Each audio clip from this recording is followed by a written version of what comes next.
I tore my bloody Achilles. I think it was just like the fear of getting injured, and I think the Achilles, not even playing like a contact sport, that really wigged me out, and I was like, oh God, like snapped it. It was like, it's like a gunshot. Like it felt like someone shot me in the leg, and I was like, oh, who kicked me, blah, blah, blah, and then I'd snap my Achilles. But that was like major too, because I'm obviously not in a professional environment, so you're doing all the rehab on your own.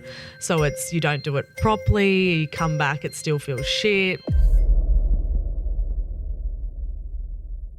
Alrighty, here we go, ladies and gentlemen. We are on the Turning Point podcast. We have gotten ourselves up to episode 5. Now, I am closing in on the big goal this year of 20 episodes with fucking awesome guests. Now, this guest today, we go way back, dude. Like, I think we go back almost 12, 15 years.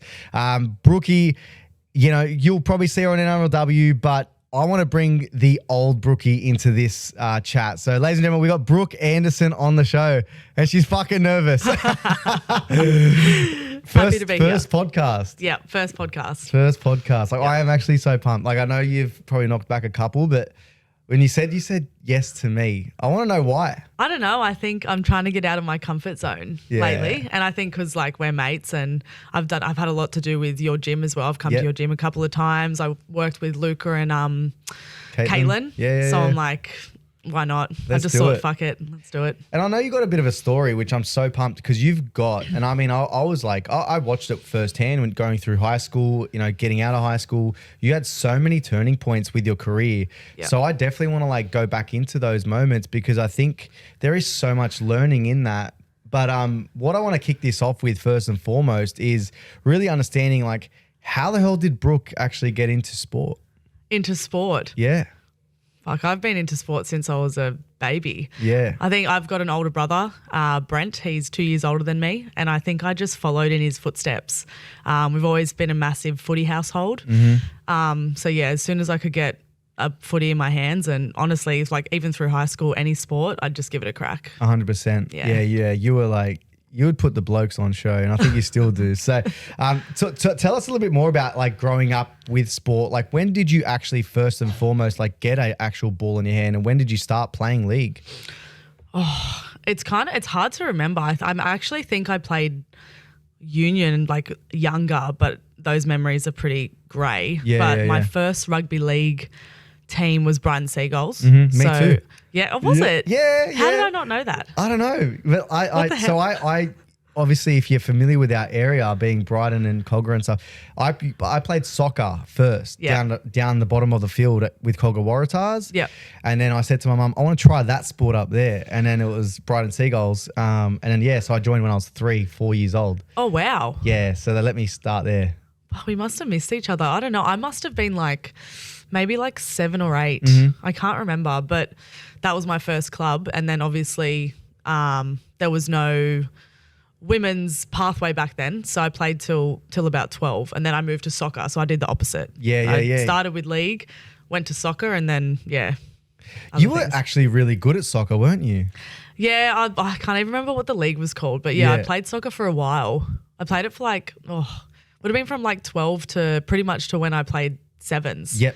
When I moved to sevens. Yep. As soon as a contact sport came out, I think I'm a rugby league girl through and through, but like anything contact. Yeah. Contact sport, I just love it. So, yeah, definitely. Like, I mean, I'd love to actually, like, if you want to segue straight into sevens, that was the next chat. But when did you get into sevens? Because I remember pretty like vaguely, like you were in school, you were playing pretty high rep soccer, but you were really good at tag. But then there was this transition into sevens.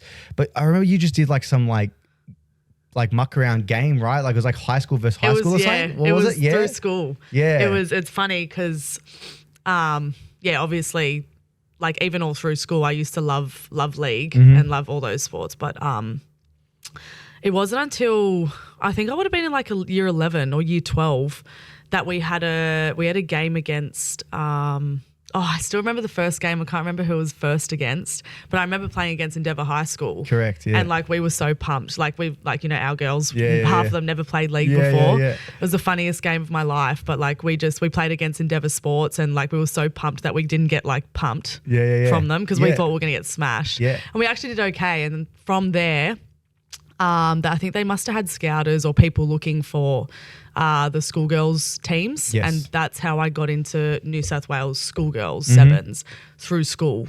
And then I played in that tournament, and that's how we got contracts Yeah, nice. when I came out of school. So I pretty much started sevens as like a baby. And when you say we, who else got contracts? Oh, like my best friend Tiana. Yeah. She like we've been friends for a long time. We played tag together and everything. Yeah. That's how we met. But she played as well. So she was in that New South Wales team.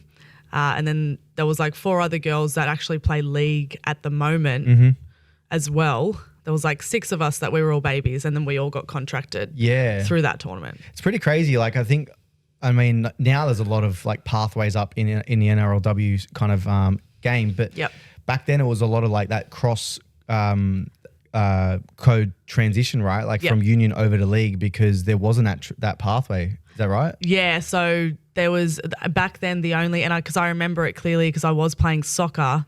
And I had to make a decision because it was too hard to do both. And at the time, that's when I was getting into rugby sevens. And I was like, oh, nah, like I'd rather play rugby sevens. But like ultimately, I would have loved to play league.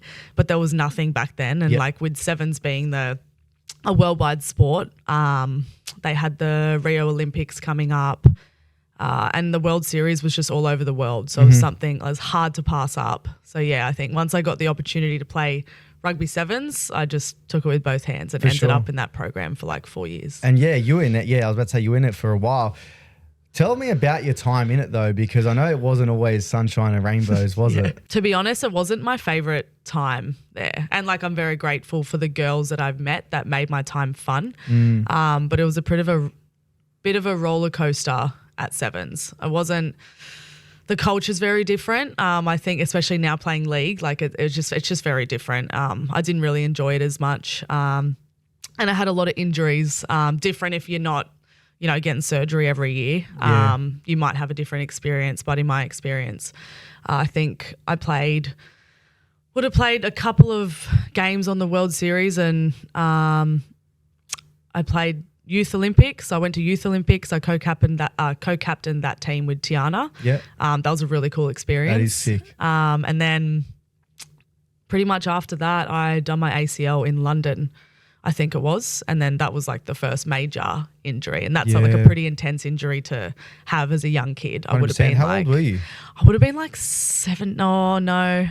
maybe 18. Yeah, wow. I can't remember, but like from there, it was like ACL, and then it finally came back, and then it was a shoulder. Yeah. It was another shoulder. Like it was just like nonstop. So you had almost like 3 injuries within a space of 3 to 4 years. Yeah. And so big injuries. Yeah. Came back from my ACL after I think it was like 11 months. And then my first contact session in training, I whacked my shoulder and I was like, oh, that doesn't feel well. Ended up getting surgery after the season. And then I came back from that one, and then my right shoulder was pretty bad. I think I finished after my right shoulder. I knew it was gone. So I just said to the coach, like, look, I'm done. Like, I'm not happy anymore. Yeah. And cool. I feel like my shoulder's gone. So yeah. But that's pretty rough for like fucking 19, 20-year-old, right? Yeah. And I mean, like, you've probably put all your eggs into that basket as well. Yeah. So what was your mindset like going, fuck, this was going to be my career. Now I'm just going to pull the plug and just go, I'm done. Yeah, it was crazy. I think like everyone knows, I think once you lose the love for what you're doing, it's hard to stay in it.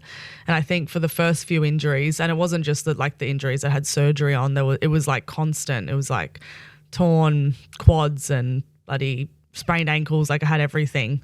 But I think I knew I was done when I knew that shoulder was gone. I just literally sat in the gym in rehab by myself, and I just sat there and I didn't even do like any of the training. Like they give you your rehab and stuff. And I was really determined with the ones before. But that one I just sat there and I was like, I don't even want to do it. Like I don't really want to be here. I'm not happy. Yeah.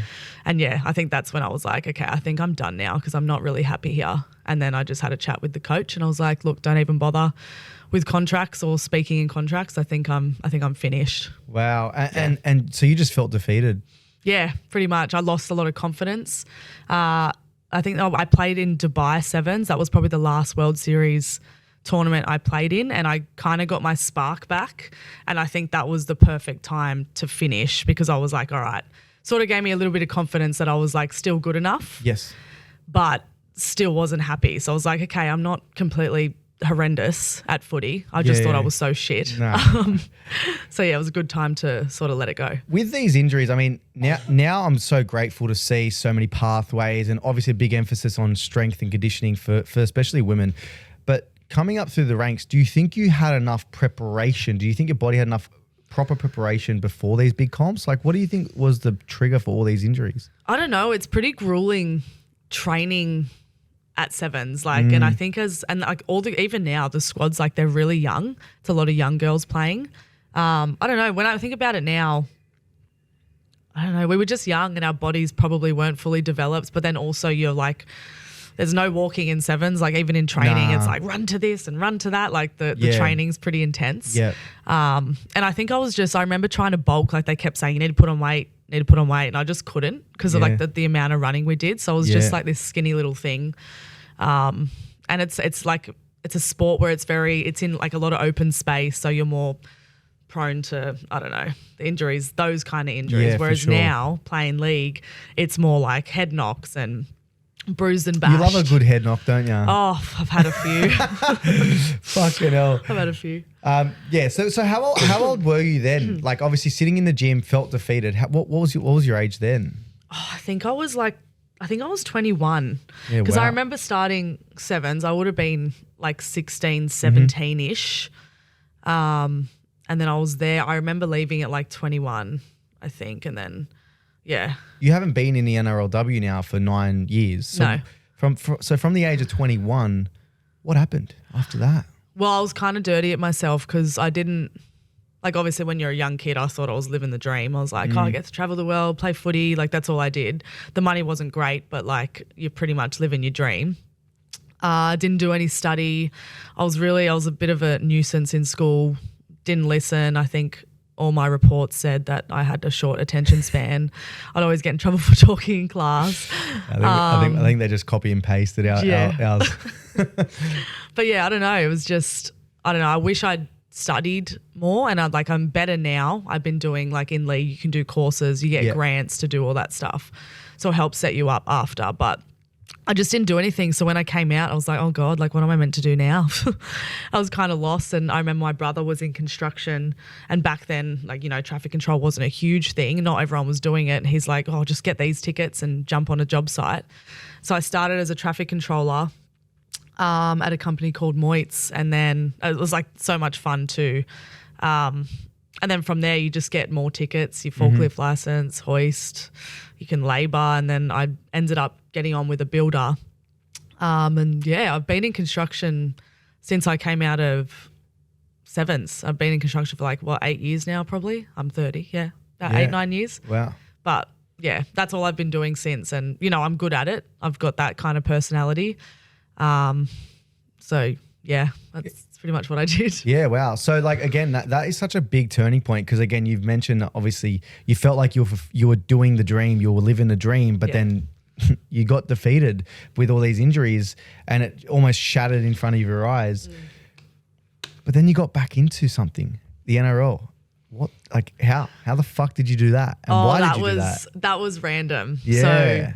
So I remember, and it was straight out of sevens because obviously Tiana played sevens as well. And I left sevens, I think, maybe 6 months earlier than she did, or a year earlier. And then she left and she went straight to league, whereas I went into work because I just had this massive fear. I was like, I can't go through another injury. Yeah, wow. And when I came out of sevens, I was actually playing OzTag. I was playing in a World Cup, and OzTag's OzTag. There's no contact, and I tore my bloody Achilles.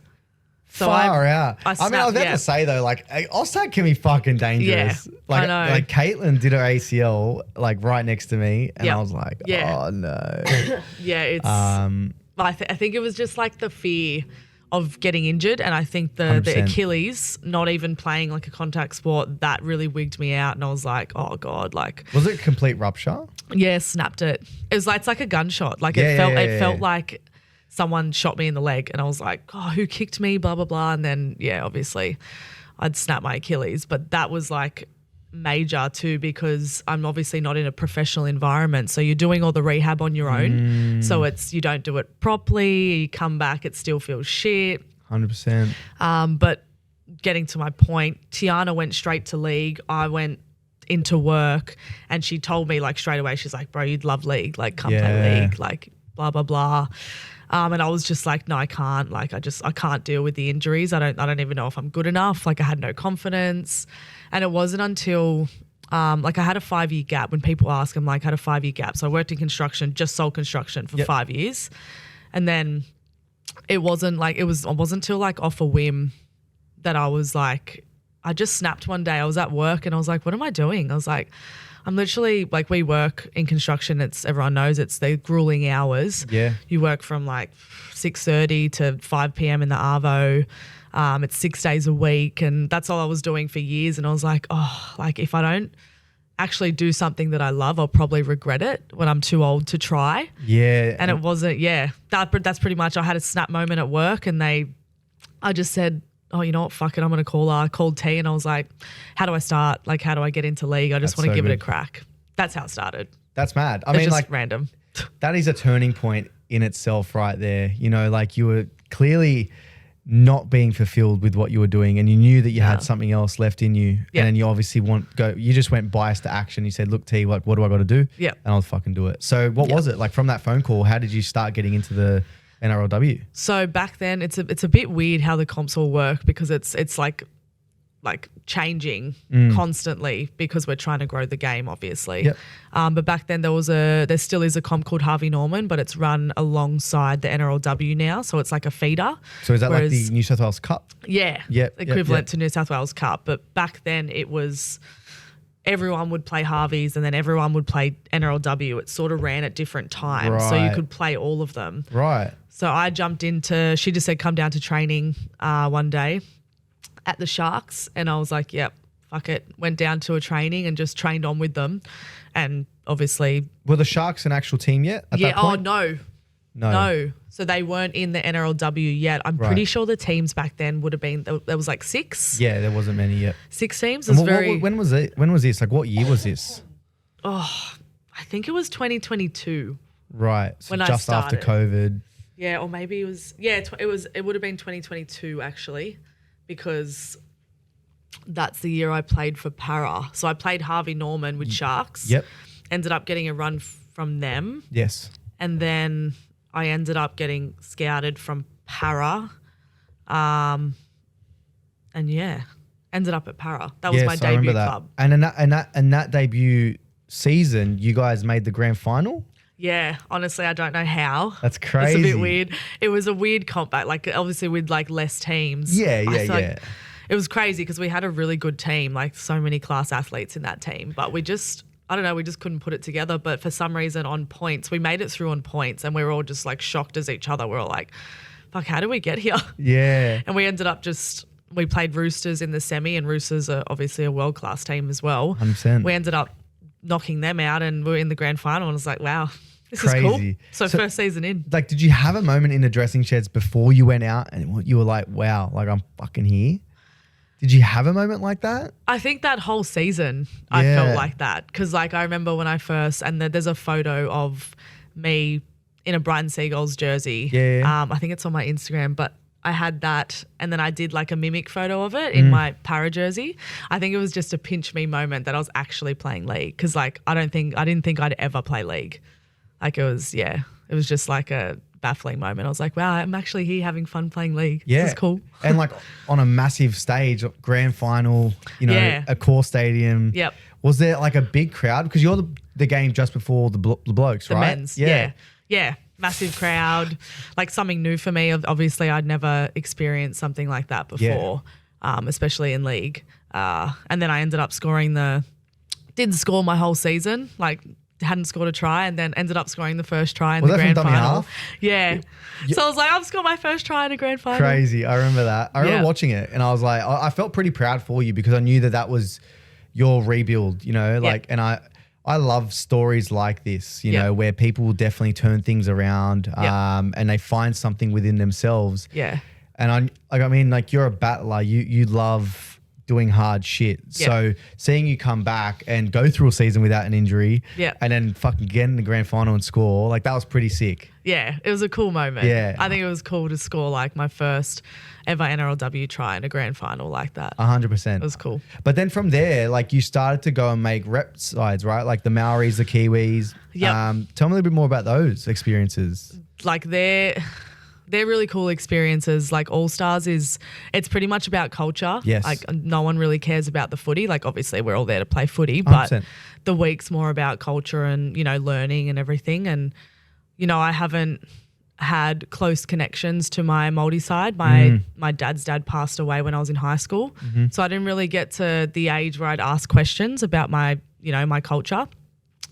So, I got in contact with someone that helped me get my family lineage, and then ended up playing at the Māori All Stars, and I learnt so much about my culture. So I'm like enriched in it now, and I'm still learning, but that was one of the first kind of rep experiences I did. And then I think that year, it was 2023, that was my first Origin series. I remember you, off the bench, yeah? Yeah. No, I think I started. Okay. I had number 16 on, but I started at 13. Mm-hmm. I only played like one and done, played one game. That back then it was a 2-game series. Yeah. So Which I find weird. yeah, well, that's what I mean. It used to be a 1 game, and then it's like turned into a 2-game. But I'm and assuming now, now it's a 3. because of it's actually getting popular. Like Yeah. people are rocking up to games and Yeah. filling out stadiums, Yeah. and watching it on, Yeah. so it is there. It's a like the Origin is the pinnacle of the women's game at the moment. It's Definitely is. probably the best game to watch. I've got a question. Would you ever play for Australia? No. So this is the thing. When I came across, because I played for Australia in rugby sevens, it didn't like as much as like, I grew up here. I'm from here. It didn't feel quite like home. And like, it's funny. I think about it now. I used to watch the Ferns girls back then at sevens and be like, oh, they look just so connected. Like There's a difference, isn't there? Yeah. I genuinely believe, and I think it's an opportunity for Australia, but there needs to be a level of culture. Yeah. Like I think that's one of the things we lack in sport is Yep. culture. Yep. Because like you can see it with the Socceroos, you can see it with, even the Wallabies, like Yep. all these squads that come from Australia, there isn't that inherited culture Yep. before the games and like Yep. during the whole campaign. Yeah. Whereas when you see countries like, New Zealand and all these other ethnicities, like they have culture. Yeah.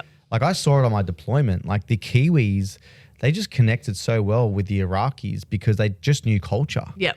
Whereas the Australians struggled a lot because they didn't understand culture. Yep. So yeah, it's funny you say that. It's different. Like obviously in league, it's more, the culture's more dominant. I think they're better at including like that stuff. They're very big on the Indigenous culture in the Aussie camps, I have heard. But for me, coming from a sevens background, and my mum's Kiwi, so she was born and raised in New Zealand. So I think like before I even started playing league, I was like, if I ever go to league, I always had this in my head because I didn't ever think I'd play. But I was like, I wonder if I'd be eligible to play for the Kiwi Ferns. Like I wouldn't even want to play for Australia. Yeah, right. So that was never on my cards to play for Australia. I'd always said if I was eligible, then I'd 100% play for Kiwi Ferns. And it's funny because that year that I played Origin, back then the rules were different. Yes. You weren't allowed to play Origin and play for Kiwi Ferns. You had to So play that's for changed Australia. now? Yeah. So you can still play Origin. Now I can, yeah. But I Okay. think for me, that's another story. But I think that ship sailed for me. I think I made my decision back then because it was literally I played the 1 game. It was a goal for me to play Origin. Absolutely. Played the game, and then that same year I got a call from the Kiwi Ferns coach, and he was like, I'd love you to come across. I know you won't be able to play Origin again. And it was hard back then in a way because I'd only just made my debut for Origin. So I was like, oh, I could go one more year and trying to crack it again. Or I could just go where my heart wants to go because that was the goal from the start. I always said that would be like a major Yeah. goal of mine to play for the Kiwi Ferns. And it probably feels so much like you feel good doing it now. Yeah, and Right? it was like the best decision I ever made. It's the best team to be a part of. I ended up playing the Pac Champs that year. Yeah. I've played every year since. And now, like, when people ask, it's like, oh, you can play Origin now. I was like, I don't really have any interest. One, I'm old. I'm 30. I was like, I can't do all this shit. It's too much. Is that old though for the, like, I mean, I know your position maybe because of the amount of impact you probably do, but is that old? I don't think so. There's a lot of the gun players in our sport are all like my age. Like all the girls that are like the pinnacle of the sport are all like around my age. Yeah. But in a wider scale, it's very young. Like I think the average is like 20 to 25. So like, especially in my team at the Dragons, we've got a very young side. Like I think I'm one of the oldest. There's like one other girl that's older than me. Yep. And the rest of them are under like 25. It's crazy. Yeah. But I think I mean you're out there on the field, but don't you feel like the game slows down a little bit now for you? What do you mean? Like, don't you feel like the game has slowed down and you can actually see things before they're happening because you've got so much game time and experience now? Yeah, and I think it's different because when I came across, I was obviously very new to rugby leagues. I hadn't played since I was a kid. Yep. But I think the experience of being a professional athlete helps. Like things just click a lot quicker. 100% they would. So, yeah, I don't know. I feel really good playing, and like I played 9 on the weekend because we had a girl had a head knock the week before, and it was the most fun I've had in ages. I was like, wow, this is like, I just feel like those positions, if you've got experience, it really helps. Yeah. But yeah, I understand the game a lot better now. Yeah. That I've been in it for a few years. Yeah, absolutely. Yeah. And I mean, let's talk about this whole new experience now. Like it's a full circle moment. Like you've gone back to the area that you grew up in, and now you're captaining the actual side. Yeah. Yeah. What a fucking moment. Yeah. Crazy. I wasn't expecting that. I think I did say when I was at Sharks, if I ever left Sharks, the only other club that I'd love to go to would be Dragons. Mainly because, I grew up supporting Dragons. It's still close to home. So when the opportunity arose, I was pretty much like, yeah, I was like, I'm in. I ended up signing my contract last year. I had to play out my Sharks contract last year, and then went there this year, not really expecting anything, but knowing it was going to be a completely different experience to Sharks. Like Sharks, there was a lot of older girls, older heads, experience, a lot of experience there. Whereas Dragons, a little bit less experience, but like a whole lot of like potential. A lot of young girls, but they're all crazy, just competitive. It's a really cool team to be a part of. Great group of girls. And then, I only found out I was going to be captain right before our trial. And I was a bit like shocked. I was a bit like, I take the piss out of myself, and I'm like not serious at times. Yeah. So I was like, I just don't know. I didn't know how I would be being in that role because it's like I don't know. Well, let's dive into that because I'd love to know a little bit more now. You're in a leadership position. You are the leader of the team. Yeah. How does that feel? Like, how does that feel becoming a leader now? I think, honestly, I don't really think about it too much because I think the way I am, my personality, I already lead in a way, and I think everyone's the same. I think everyone's a leader in their own right. I think by the way I act and obviously my experience in the past, that's why I lead well, because I have experience. Yeah. But I don't really change my personality. I don't change what I'm doing. I still, regardless if I've got a bloody captain symbol next to my name or not, like I still say what I feel, I still say what I think. I don't change what I do. I've just got a little C next to my name. I've got to make small decisions on the field. Yep. But yeah, I don't really change anything. My goal is always the girls. I think a team that's connected is a team that can win a premiership. I think if it's a bit all over the place, like that's when, and I learned that through Sharks. We had a really good group, a really connected team, and we may have not been the most amazing team, but we made final series like 2 years in a row, I think, because of that reason. So for me, coming into Dragons, regardless if I was going to captain or not, was always to get to know the team and build connections with the girls. I think we've done that quite well. Yeah, that's pretty cool. I'd love to know a little bit more though, within a team like that, like in a high, pretty much professional athletes in a professional club. How do you guys get that connectivity happening within a team? I don't know. It's not really their full-time gig, is it? A lot of these girls. No. So we train, they can't start us training pretty much till the afternoon because we're still part-time. So girls, obviously, some girls work, some don't. I'm pretty lucky in the sense that I work for Sydney Labour at the moment. My brother works for that company too. and they've been really good with me in my off season. They'll try and get me work if they have work available. And then in season, I don't really get many shifts, so I can sort of concentrate on footy. But yeah, a lot of the girls work, so we don't train till the Arvo for that reason. Yeah, and how do you as a club get that connection happening? I think it's half on us and half on like staff. And I think going through training is one. So when you obviously go through tough training together, that builds connections because you're all suffering the same. We had a camp that we did, which we did like an army style training session, which like I love that shit. I just think it's like I'm more mental. Like I feel like some girls have it and some don't, but like it's for me it's mental. Like I love the feeling when you're in a game and you're fucked and you think you can't keep going, and then you get this second wind. Yeah. I'm like that's the sort of shit I love. I'm like, wow, I really did that. Like I can keep going when I'm fucked. Have you done a high rocks? No, I haven't. Brent's into that lately. My brother, he's been doing all that stuff, but no. I don't. Never done it. Yeah. I think you'll smash it, but anyways. It'd be fun. I'd love to try it.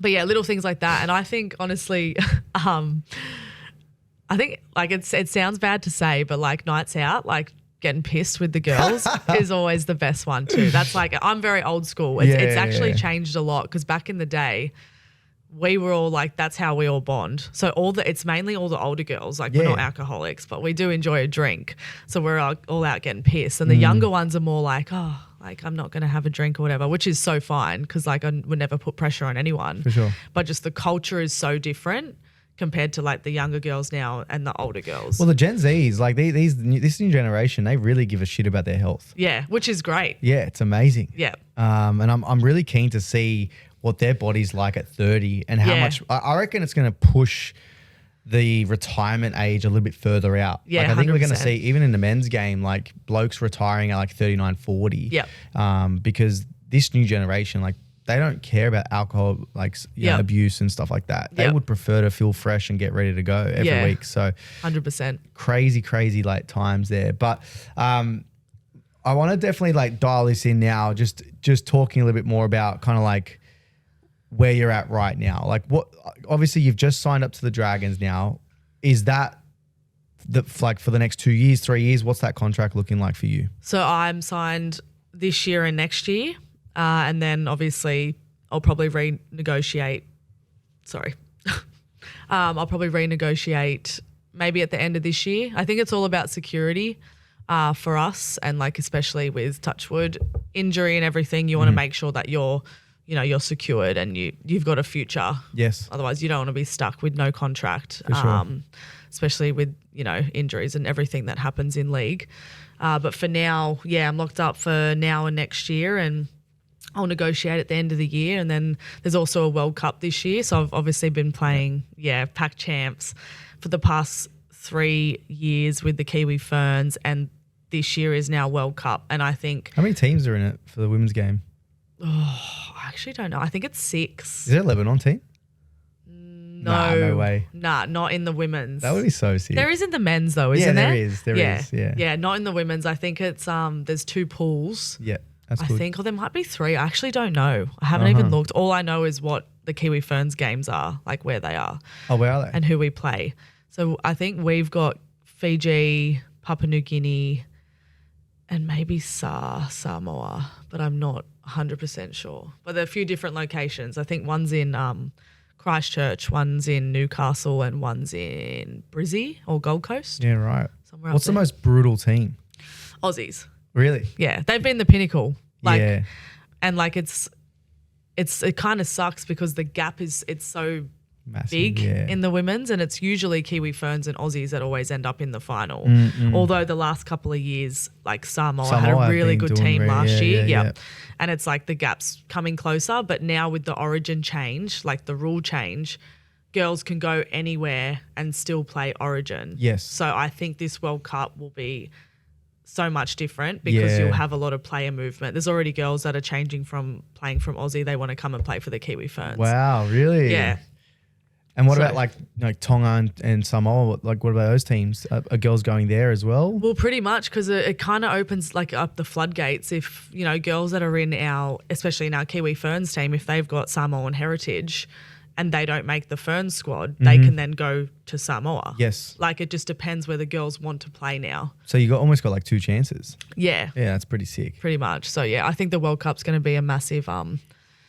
Would be really cool to see. Is that across Australia and New Zealand? Yeah. Australia, New Zealand and Papua New Guinea. Oh, okay. They're playing over there too. Yeah, they've got a couple of games over there. Are they making an NRLW team? Not that I know of, not right now. I'm sure in the future, yes. But I think for now, I don't think they're expanding for a little bit just because like we need to keep the product good. Yeah, for If sure. you expand too quickly, I think it dilutes everyone. Absolutely. And it just makes the gap even bigger between like the really good teams and then the teams that are kind of struggling. Yeah. So. Yeah, that'd be interesting. Last couple of questions for you then. How do you like obviously you've had a lot of trauma, I'm going to call it trauma with all those injuries. How do you channel your past struggles to fuel your performances now? I kind of just have like it is what it is. It sounds stupid, but it's like my motto. And I thought that from when I started playing league. My motto's always been like, it is what it is, like fuck it. And I'm like, if I don't try something, I'll regret it later. So it's just like, and like with sport comes injuries. And it's funny because my first game or my first season when I started playing league, I ended up hitting my cheekbone. I thought I fractured my ass. So I was like, great, I'm done. This has lasted about 2 months. Yeah. I was like, I'm done with league. And it ended up being a bruise. I was just being dramatic. But I think from then I was just like, you know what? If I get hurt, it is what it is. Like, who cares? I'm surrounded by, good physios and a lot of I'm in a professional environment. Yep. I'm like, so I'm kind of secure. So yeah, I sort of just forget about it and just like it happens. That's sport. I think it's also very different to sevens too. Like I said, it's like I play in the middle, so it's more enclosed. Yes. So I'm kind of not protected in a way, but like I just feel more comfortable. You got your channel to work with, and that's it. I'm just like whereas sevens is very open space, and like I did a lot of sort of ligament injuries back then, whereas now, it's just I'm just battered and bruised every week. I'm just brain cells every just week. surviving. Yeah, just surviving. Surprised you don't. Do you wear headgear? No, I would never wear a headgear. Look, some of the girls do, but I was like, nah, I can't. I'd look like a little Wear the boy. Jake Trebojevic one, please. Oh God, that's like a mushroom headgear. That's huge. It's terrible. I understand, but yeah. Yeah, no, I get it. Not for me. What's your advice for a woman that is maybe super close to quitting, but they are about to hit their breakthrough? Like, you've had many moments like this in your career so far over the last 10 to 12 years, but what would be your advice for a woman that's super close? Not just sport related, anything. I think just don't give up. Like, because there was so many times that I was going to give up. And I look back to when I was, I think, just remembering why you started playing the sport. For me, looking back at photos when I was a kid and I was devastated when I couldn't play rugby league anymore. And I was like, why can't I play? And like, there was just no pathways for us. So I think just trying to remember why you started playing, and you can always overcome injuries. Like, I've had so many and I've always thought, oh, fuck again, like blah, blah, blah. But now I've got to a point where like, this is the best decision I've ever made. Like, I think as soon as I started playing league, I was like, wow, like I really was going to go my whole life and not give it a crack. Yeah. I think if you don't give it a crack, you'll never know. And that's the main thing. Like, I was like, wow, I really could have gone through my life not knowing how fun league would have been. It's changed my whole perspective on life. And that could have hurt more than the injuries themselves. Yeah. You don't want to die wondering, pretty much. That would be fucking scary. I think that's one of the things that kills me the most daily is the fear of regret. So, exactly. Now, I know you got a big passion for helping the next generation, just like we do with Frontline. The next generation coming up, what's that kind of legacy that you want to leave behind for not only the girls in your team right now, but the ones that are younger coming up through the ranks? What's the kind of legacy you want to leave behind? I think just creating a pathway, for the younger generation that they don't have to go through what we went through. And I think just everyone always say, like, it's so cliche, but leaving the jersey in a better place that you got it. And it's very... Do you know where that comes from? No, I actually don't, but I hear it everywhere. The All Blacks. Really? Yeah. So if you want to read a book, it's called Legacy. Yep. It's such an amazing book. It's a business book. Yep. But it's created behind the ethos of the All Blacks. Yep. But the All Blacks also got their ethos from the Sydney Swans. Okay. But yeah, have a read of the book Legacy. Interesting. Yeah. Yeah, it gets chucked around a lot in rugby league. And yeah, I don't know. It's just, and like you think of, you know, we think we've got it tough at the moment being part-time and, you know, the money's okay, but it's not great. But when you think about the girls that played before us, that paved the way for us, like they were getting paid pickles. Yeah, man. And they had no contracts, they had no facilities. So I think just, remembering who came before us and then for us trying to build a better future for the girls coming after us. Like I'm so jealous that I'm not 18 right now because like league in a few years, like I reckon it's going to get full time soon. Yep. And these girls, like some of them don't know how lucky they are. Yeah. And I think it's important to try and preach and make sure everyone understands like where it's come from now. For sure. That's mad. That's mad. One last thing. What would you say to these two today? Oh gosh. I don't know. I would say obviously keep flexing your muscles because you both made it.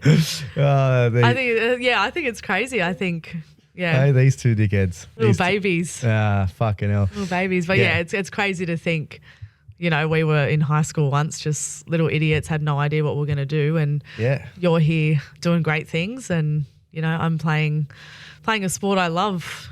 You know, we're both in the kind of a spotlight kind of thing. And I never thought this was possible. I think for you as well, you probably had dreams and stuff, but to be actually here living it is pretty cool. Oh, look, dude, I think, you know, you're doing great things. I think the fact that you're paving the way for the next generation is amazing, but I think your grit and your discipline is amazing as well because most people would have quit by now and probably stayed in construction. But testament to you, testament to your motto as well. Like it is what it is. And I think the fact that you've got that head down and just keep working mentality, I think you're going to be in NRLW for the next 8 to 10 years. I think you won't retire you won't retire anytime soon unless you cover too many head knocks. But Brookie, thank you for coming on, doing your first podcast. Thank you for You're having a legend. me. Where can people find you? I don't know. I've got Instagram if you want to follow me on Instagram. There you go. What's her Insta? What's Tag the Insta? me. I think it's __ Brookie with 3 O's. I don't know. Something I'll have like to that. find it. Yeah. We'll definitely tag you. We'll share the vids around. But go Crusher. Who you got this weekend? We have, oh gosh, who are we playing? I've just blanked. Newcastle. Yeah, Brooke, in first Newcastle. First time try scorer. Yeah, put me down. We'll see how we go. Yeah. You'll score it in the grand final. Thank you so much for coming on, legend. You're a legend. Thanks. Good Thank girl. you.